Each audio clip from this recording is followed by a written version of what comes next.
Welcome to the Connected Podcast. I am your host, Kim, Christian, wife, and entrepreneur, a safe place where personal experiences and testimonies are shared.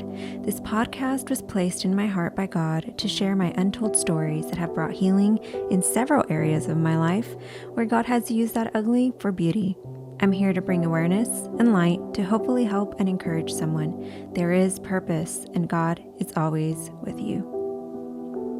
Trigger warning. This episode touches on topics such as sexual abuse and trauma. If you or anyone have been a victim and want to seek professional help, please call 800-HOPE-4673. Again, 800-HOPE-4673.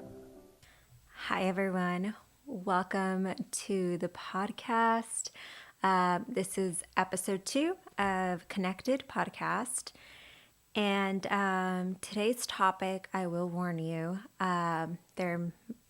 there should be a disclaimer and warning before the start of this episode. But I will warn you again, topics discussed in this episode may be triggering to some, okay? So let's just get into it. The topic for today, we're going to start with traumas. And after I filmed the first episode, which was really just a welcome and what the episode is going to entail, or what the podcast is going to entail, I kind of had an outline of how I wanted it to flow, but I wasn't sure if I wanted to start with this particular topic. And the more I thought about it and, telling God, I don't know if this is the right move, but it is in my heart to start with this. One of, first reason, it's going to flow with the other topics that I'm going to talk about. And we're going to kind of see the unfolding of a lot of things personally that have gone on in my life, and I've been through in my life, and, coping mechanisms and communication styles, how I interact, and, obviously a communication style, but how that goes into friendships and relationships with your family and strangers, and how you portray yourself and the way that you put yourself out there. And it bleeds into a lot of different areas in your life, or in this case, it's my life that I did not know about. So you will see that, and you'll kind of see all the connections as we go on with the episodes, and really with season 1, because I hope to have more seasons with you. So the first topic, again, is a heavy one. And like I said, I wasn't sure if I wanted to start with such a heavy topic, but I feel like that it is the right move, and it is in my heart to do so. And really, I didn't really think I would ever be on here putting my story and really my testimony out here so publicly, but I feel that, and I know that this all ties back and connects to what God wants to do, not only with this platform, but in your life. And all I ever want is to connect with people and let them know that you are not alone. So with the events discussed today, I just want you to know, and whoever is listening, that if you're going through something like this, or that you have gone through something like this, I am here to tell you that you are not alone. And I hope that it touches someone's lives, and not for me. This is really for God, like to connect you back to Him.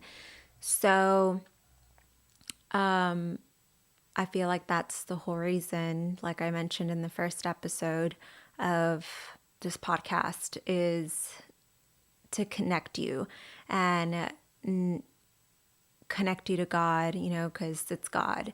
And then it's your marriage. And then everything else. It's not even God, your kids. It's God, your husband, your spouse, and then everything else. So how that all of that is connected, and how childhood and traumas, emotional traumas, and so many things that me and my husband sit and talk about. And he will be on the podcast. So the next episode, he will be joining me. But we sit here and talk about, like, there's just so much, that you go through. And it really does affect your marriage, your family, stuff that has gone on with your family, not even in your lifetime, but like your grandma and your great grandma, your great grandpa, your grandpa, and their stuff, and how it goes through generations, and I read this thing, this article, or it was a video. I'm not sure where I saw it. But it's the traumas and everything that your mom felt while she was pregnant with you. Or she was pregnant with me. You felt that, and that is transferred in, like, her cells are in you. So it's passed on. I'm not saying that, you're going to be X, Y, or Z, but there is this connection, and that's how, generational curses and stuff like that. And like your mom's, your grandma's cells and your mom's, and it's like all this, like this domino effect type of thing of generational things. Like that's why, they ask you, like, is there this going on in your family, like medical history? And, that's why they said, like, some people can be addicted to this or addicted to that, X, Y, and Z. And you can see that because dad is like that, or mom's like that, or grandpa's like that. So yeah, so there's like a lot to talk about. But nonetheless, let's get on with the topic. I'm like even sweating.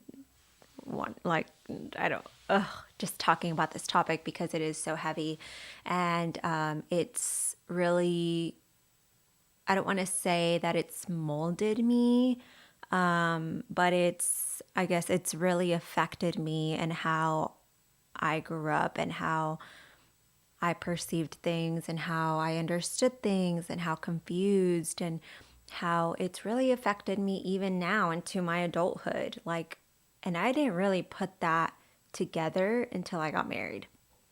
So, one of my biggest things, and I guess like traumas that I've gone through.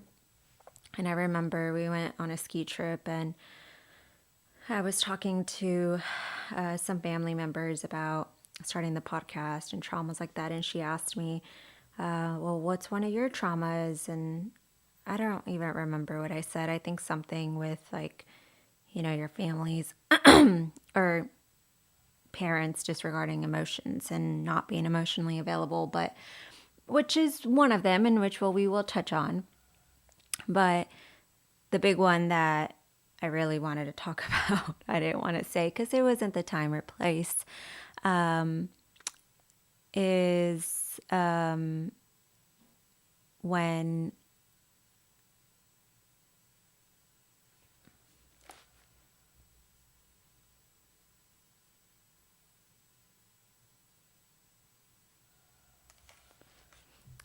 when I was a little girl.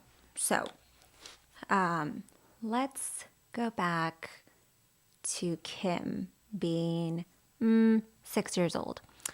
So when I was around 6 years old, I remember my parents, they started their company. And till this day, they have their company, and they were always entrepreneurs. They were always business minded people.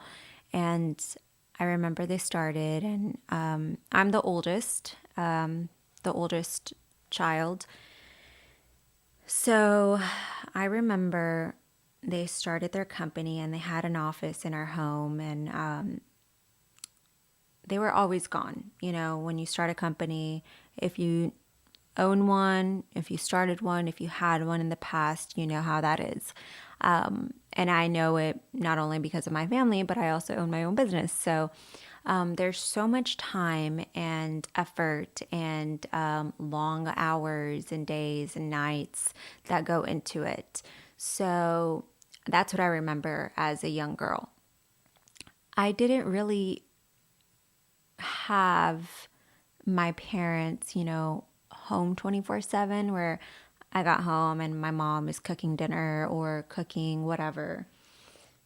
I didn't really have that. I had my aunt or my grandma take care of us. And then, as I grew older, my mom got pregnant with, my brother and my sister, and then had all my cousins. And I'm part of a Hispanic, Mexican family. So if you are in that culture, then it was always a full house. It was so noisy, and we're very family oriented. So tias and tios and primos and primas were like there all the time. Okay, so it was always a full house.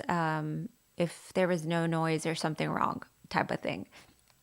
So that's how I grew up, and I didn't have, my dad was always like going and working, and he always provided, and he always figured something out, to provide for his family. And because of that, and because they weren't around so much, which I do not fault them, they were out there trying to make a living and providing for their family. Well, I remember they had one of my girl cousins. She was older, and then my guy cousin, so I had a prima and a primo, and they would take care of me sometimes.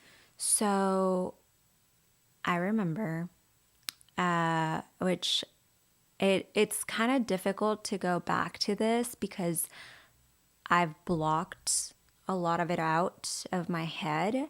Of course I've had years of healing, okay? But now talking it out, it's kind of like, it's kind of going back and opening a little scar, a little wound there. So I may just remember a little bit, or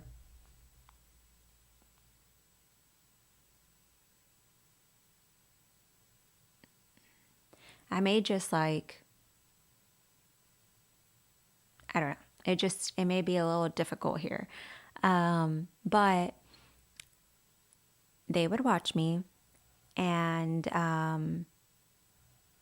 I was sexually molested as a 6-year-old. So it happened multiple times. And I remember being in my bedroom, and asleep, and then they would come and do stuff to me as a little girl. And it was consistent. Like I said, I know at some point they lived with us for a short time. So that's how it would happen at night. And mostly whenever my parents weren't home, or if they were out or working or whatever. So at 6 years old, that innocence was stolen from me. So I didn't have, I, it, I mean, it was really robbed from me. I didn't have a childhood of a normal little girl. And then that's after multiple or whatever it was times. I remember them like sitting me on a couch, kind of like this, in between them. So one over here, and in front of us a TV. And that's how I got introduced to pornography. So from there, again, that innocence was gone. So I was exposed to sexual activity, pornography, and you could put the other things together. So that really affected me. I mean, as you can imagine, in the worst possible way to me as a little girl. And I am sorry if I get emotional. But I just remember feeling so dirty and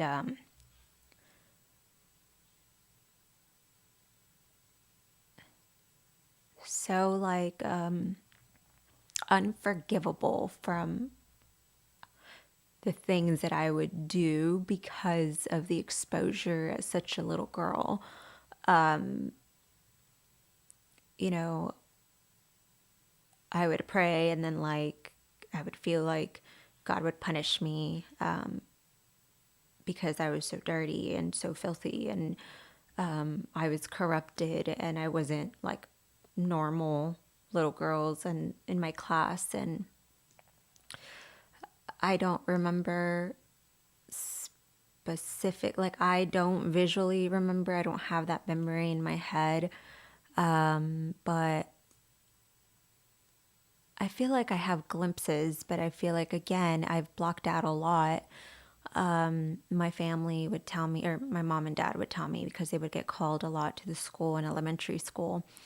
Because it's right after this exposure, I would start taking my mom's bras to school, and I wanted to feel, I guess, sexy. And I remember I had this little boy and I had a crush on.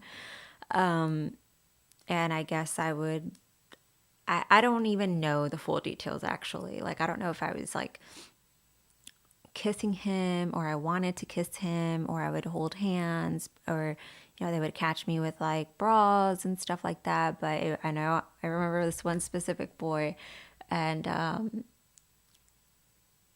if you went to high school with me, I don't know if he would ever watch this, but I'm sure you know who it is, and my close friends in high school, because I guess we were a thing in elementary school, but I don't remember this. Again, this is just stories from my parents, because they would get called to school because Kim's doing something inappropriate. So that, and it's funny, but it's not funny.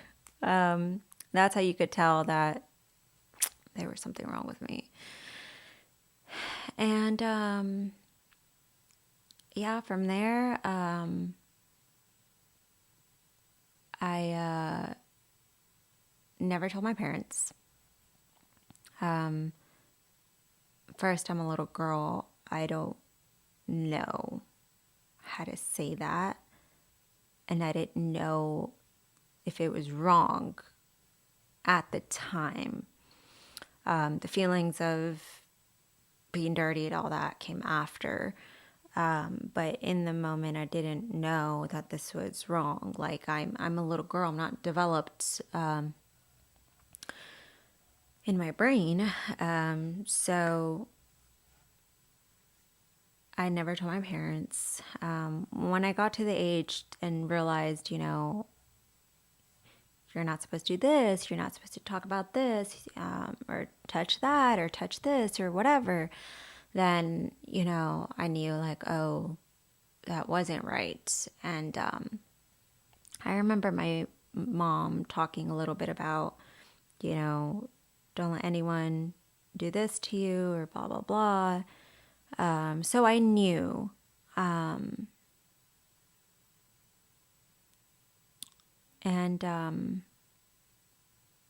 I still never said anything. Then I remember, so one of the girl cousins that did this, her sister, which is my other cousin, we're closer in age. So we're 1 year apart. And we grew up together, and I love her. But I remember one time I tried to tell her because it was her sister, and she didn't believe me. She was like, no, why would you say that? She would never do that. And so in my brain, I thought, well, no one's going to believe me if she's having this response. Like, no one's going to believe me, and why would I want to get the courage to say something to someone for me to get this exact response? So I never said anything. So that, and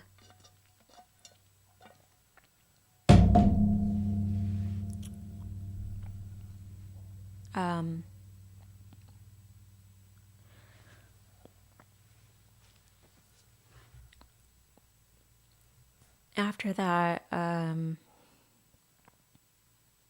as you can put it together, I was a little bit more, what could I say?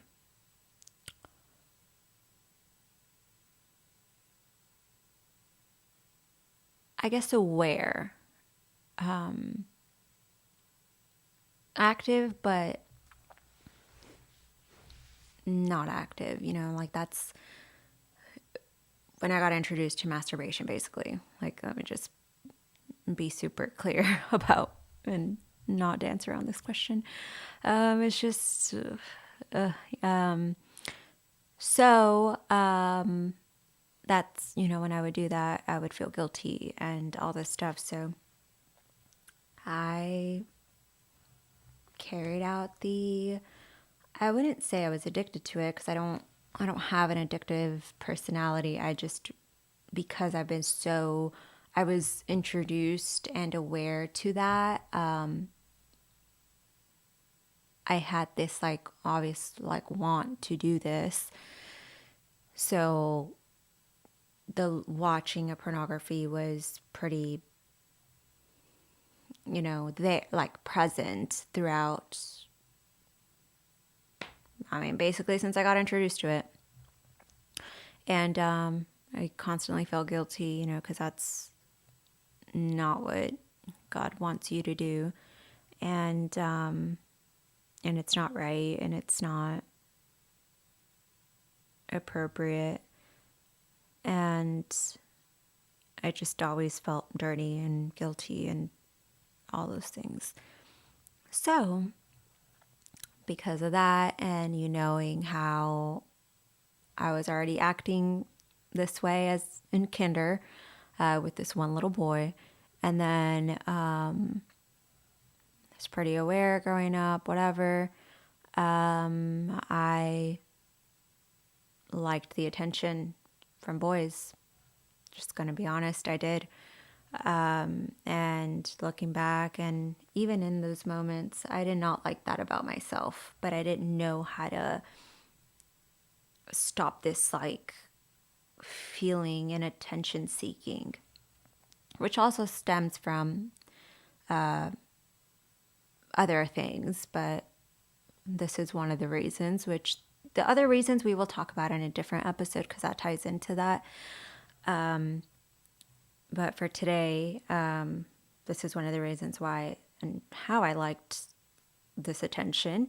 And it wasn't just like, oh, you're pretty type of thing. It was, I was sending inappropriate pictures. And I was in middle school. I loved talking to the high school boys. And I sent risky text and I photos. And if they asked me for photos, I would send them. When I was 14, I was 14. Yeah, that was freshman year. Yeah. When I was a freshman, I got into a relationship with this boy. I was a freshman. He was a senior. And yeah, lost my virginity at 14 and became sexually active, then. And I don't know, like, how to describe. I mean, when you come from this sort of trauma, your sexual experiences, and I'm not talking about my high school experiences, but as you're older, it's different, which I will also get into that part in the part 2. So yep, I became sexually active and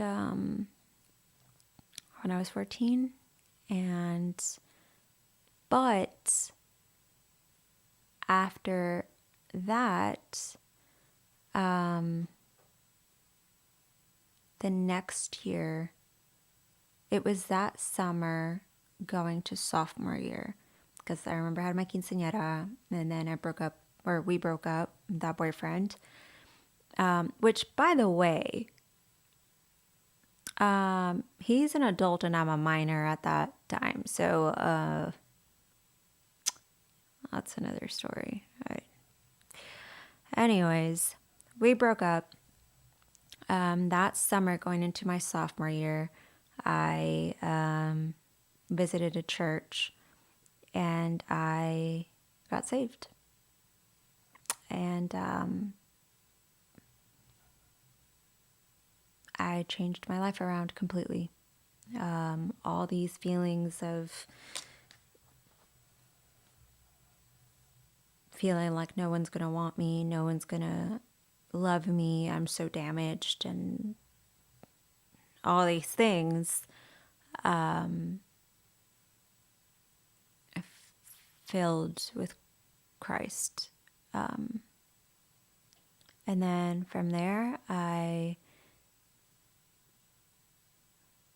was fully committed and gave my life to Jesus. And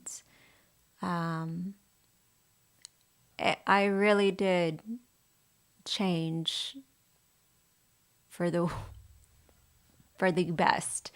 I even got voted, and if I could find the picture in one of my yearbooks, I will put it on the screen. But I got voted for the most changed, or I think it was the most changed for my senior year, I think, or junior year, one of them. I think it was senior year. If I find it, I'll put it. But yeah, I was the most changed, became Christian, and everyone knew me as the girl like that was Christian. I carried my Bible. I remember being made fun of. It was mainly the boys making fun of me for carrying my Bible and just talking about God all the time. And yeah, I'd hurt and I felt like I don't know, just it sucked. It really did. But I kept my head up because I know that what mattered is my relationship with God. And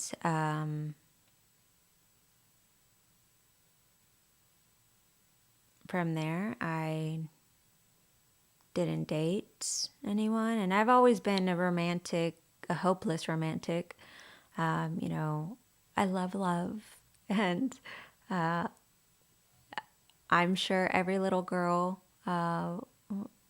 majority of them, dream of their Prince Charming, of, their perfect husband and who they're going to marry and, their wedding dress and where they're going to live and how many kids they're going to have. And that was me through and through. So when I, was involved in church, because, I was involved in the ministry. So I became one of the leaders, and eventually I did, but I served in the kids' daycare. I loved taking care of the babies. I've always loved babies and kids. And then I love music. So if you don't know that, I do love music. So I did choir.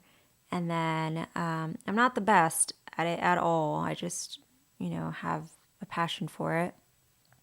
But that goes into my little artsy side. So I served there. I served as one of the ushers for a moment there. And then I did the photography for a moment there as well. So basically, Wednesdays was church.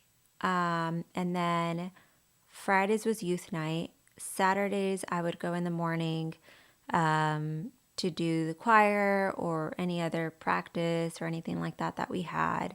And then Sunday, both church services. So that was basically my high school. And it was either Tuesdays or Thursdays we had house or powerhouse. And that was basically whoever your leader was. It was like a get together at their house, and we had like a little Bible study, and we prayed, and it was awesome. I loved my leader when I first started going, and yeah, that was my high school, and I just felt like I was never. I don't know. I feel like even my friends, like I was always very outgoing and friendly, and I talked to everyone, and I so dearly wanted to be friends with everybody. And I remember like some people wouldn't invite me to certain things because I'm a Christian and I didn't like to party and all this stuff. And I did feel excluded. And that's another reason why I hated high school. Because I feel like they didn't want me around, and that's perfectly fine. But I would much rather have that, me being Christian in high school, than the road that I was heading. Because I am not going to lie, I was not heading in the right direction at all. I was getting exposed to other things. Thankfully, I never touched drugs. But I remember, this is just a little side note, I remember with that boyfriend when I was 14, I was sitting with him and his friend, and they went to go buy weed. And, oh my God, I can't believe I'm saying this story. And I was with them, and I was terrible. Honestly, I was a little, I don't know, junior high, like, and I was a little demon, honestly. But I remember, like, I'm just thinking about how, like, I got away with things and what I would do and manipulate situations and manipulate where I was going and hide things. And I was not heading towards the right direction at all. But I remember sitting with them. They went to go get weed. I went to go buy it with his friend's connection, and we went to Dollar General afterwards. We bought eye drops, snacks, and we sat on the truck and his friend was literally rolling a blunt, okay? And we were about to smoke, and then my phone rings, and it was my dad, and he was getting mad at me, and he was yelling at me. He was like, "You better get home right now." And I took that as a little 14-year-old that knew nothing, as this is my sign that I should never touch weed. And I have not touched weed since then. Yep. So, I never did that. I mean, I was drinking very young too, so not crazy, but I was. Excuse me if you heard that. But going back, so I just remember being excluded. I was super involved. I was a part of the National Honor Society. I tried to do student council, but then I didn't. And then I did theater. I loved theater. Even now, I'm always looking and auditioning for parts, and I love doing the scripts and reading them. But I was very involved in high school. When I did sports, I was not the greatest, but I just loved the physical activity of it. I remember doing track, and that was quite embarrassing, actually. Anyways, but I did have good friends. And like I said, I was very social and outgoing, so I talked to everyone. And I did cosmetology, and that's, how I'm licensed. And if you didn't know that, I'm a licensed cosmetologist as well. But my leg was asleep. But yeah, even as a Christian, and like I would pray to God, like I always wanted that affection from a guy, and I knew that God was gonna bring that to me, and I was gonna have that perfect man, and I would pray about him, and I would, as a 15, 16-year-old, I talked to some guys in the church, but it was very like, I never told them that I liked them. We never went on dates, anything like that. And I would stop talking to them at a certain hour because I didn't want any temptation, not for me, but like, I don't know. I put it in my head, I didn't want to talk after a certain time. But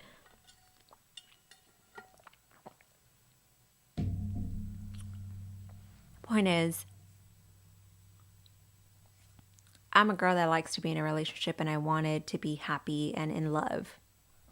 And it was really hard for me being Christian, and like, not saying that Christians can't date at all. That's not what I'm saying. But I was saving myself to find that man, right? And I wish I still had the notebook. I tried to find it. I didn't find it, but I would write notes. And I got this from one of the other leaders at church.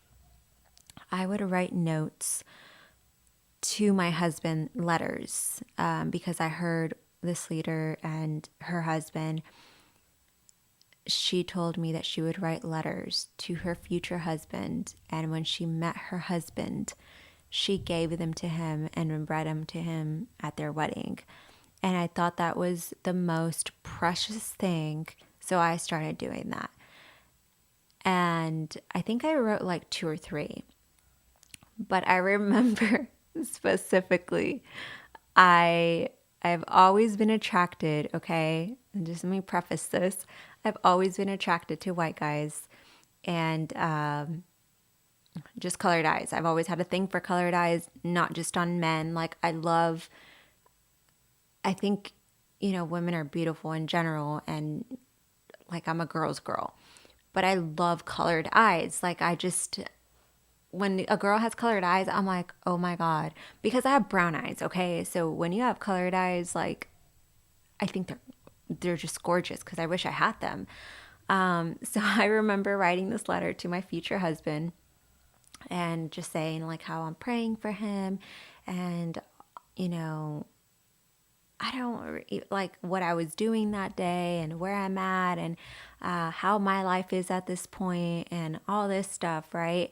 And then I would also like write a prayer in that letter to God, and telling him like, I want a white guy with green eyes or blue eyes, or I am almost 98% positive that I put green eyes. And if you know, you know, but I am married to a white guy with green eyes. So now I'm going to get into, let me just, before I say this, after high school and everything, I steered away from God a little bit, and then I came back. When I came back, because other things have happened and a lot of stuff from my childhood came up, and I didn't know how to process a lot of these things as an adult, that I blamed God for it. And so I steered away for a second, and then I came back. But when I met my husband, I 100% knew he was going to be married to me. I was going to marry him, and we were going to be married, and this was my person. And it was exactly like the movies. I am not joking. Like, literally, that's how I felt. And I don't know how else to explain it other than that it's just like the movies. And we got married very quickly, and because I knew, and then, you know, eventually he knew. But anyways, now I want to get into my husband a little bit. I have the utmost respect, adoration, and love for that man.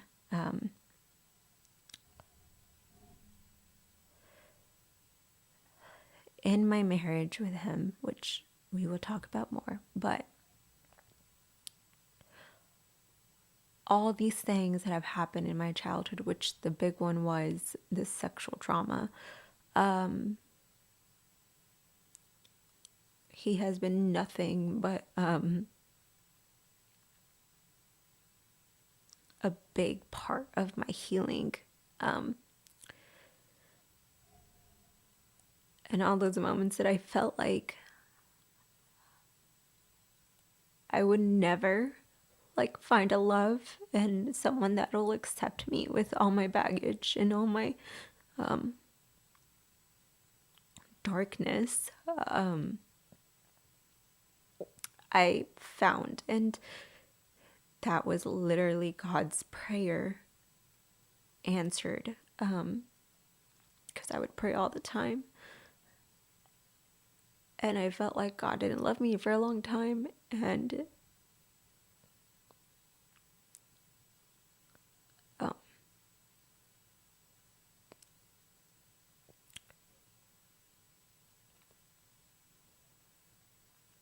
feel like God's love for me really shines through the way that my husband loves me.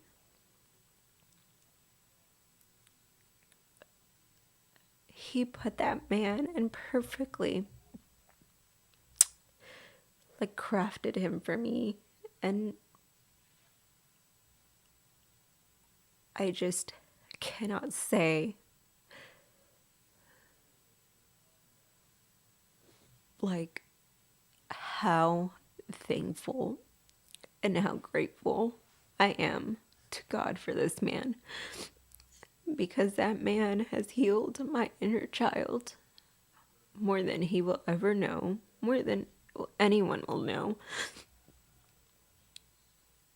And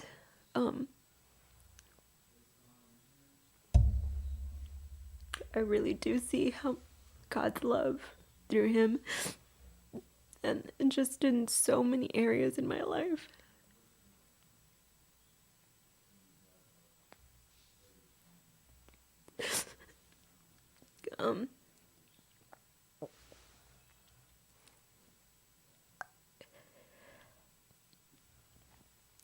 And all of that to say that I firmly believe that this is a reason why I started this podcast, to talk about all this and talk about how,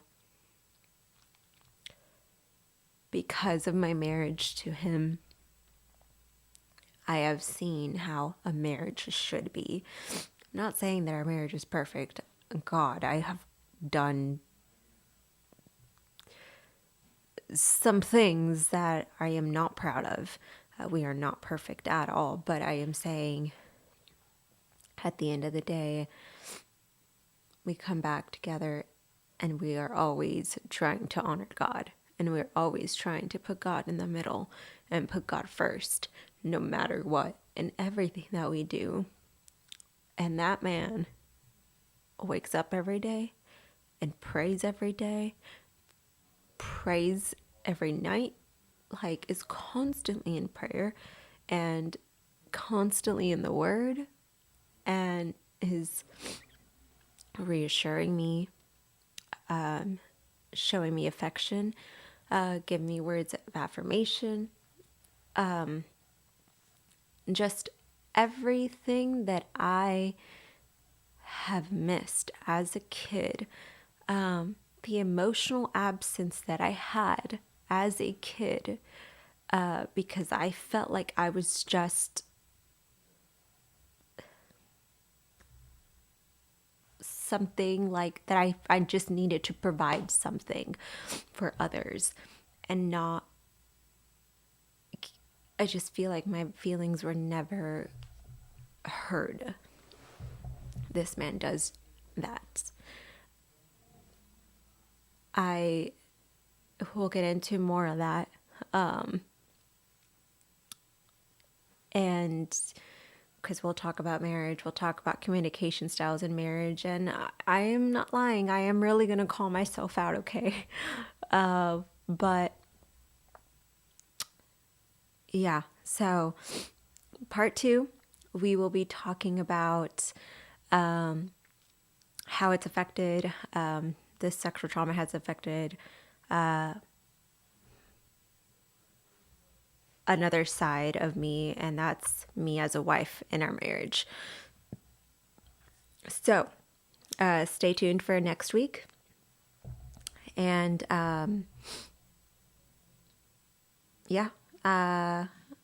please comment if you relate in some way, or personally message me. I know that I understand this is pretty heavy, but if you made it this far, thank you for staying. I know that God is going to do some things. So I am so excited to have my husband on the next episode, and we do have some fun episodes planned, okay? So stay tuned for that, and I hope you guys have a blessed day, and I will hear from you and see you on the next episode on part 2. Bye, guys.